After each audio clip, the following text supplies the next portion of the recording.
Hi friends, welcome to Classmates. আজি আমি এই ভিডিওত reasoning mathematics related reasoning most important তিনিটা কোৱেশ্যনৰ বিষয়ে আলোচনা কৰিম। গতিকে অনুৰোধ কৰি সম্পূৰ্ণ ভিডিওটো চাই থাকিব।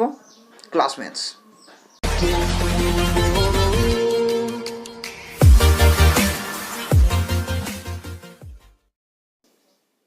So প্ৰথম কোৱেশ্যনটো আছিল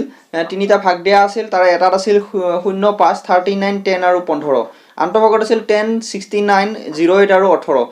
আৰু লাষ্ট ফ্যাক্টৰ আছিল 8 71 07 হলে চতুৰ্থ ঘৰটোত কি হ'ব এটো নিৰ্ণয় কৰিব লাগে গতিকে এটো নিৰ্ণয় কৰিবলৈ হলে আমি বাকি 39 69 আৰু 71 ৰ খিনি মোটা ভাবি লাভ নাই এইখিনি জাস্ট এনে দিয়া আছে গতিকে বাকিখিনি যদি চাও তাত প্ৰথমটো দিয়া আছিল 05 আৰু 10 গতিকে এই দুটা যোগ কৰি দিলে কি হয়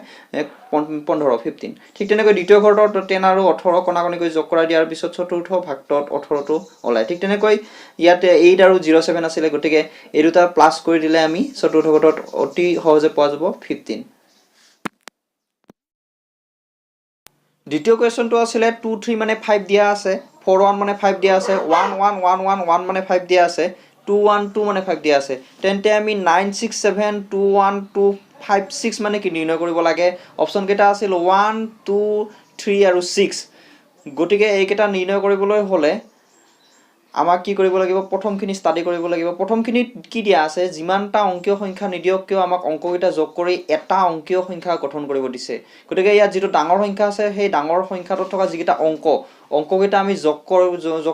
কৰিব লাগিব যোগ কৰাৰ পিছত আমি পোৱা যাব 38 এতিয়া 38 টো তেনেকৈ ৰাখিলে নহব পুনৰ 38 টোক আমি যোগ কৰি দিব লাগিব 3 আৰু 8 যোগ কৰিলে 11 আকৌ 11 টো আমি যোগ কৰিব লাগিব গতিকে 11 টো যোগ কৰাৰ পিছত 1 1 যোগ কৰিলে আমি কি পোৱা যাব 2 পোৱা যাব গতিকে 2 নম্বৰ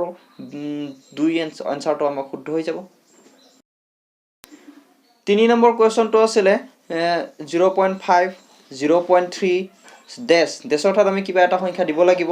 তাৰ পিছত আছিল 1.2 আৰু 2.4 গতিকে ডেছ অৰ্থাৎ কি সংখ্যা বহিব হেতু আমাক নিৰ্ণয় কৰিব লাগে হেতু নিৰ্ণয় কৰিবলৈ হলে বাকিখিনি সংখ্যা আমি ষ্টাডি কৰিব লাগিব ইয়াত 15 ৰ পৰা 0.3 কেনেকৈ হৈছে নাইবা 1.2 ৰ পৰা 2.4 কেনেকৈ হৈছে গতিকে আমি ষ্টাডি কৰিলে দেখা পাম যে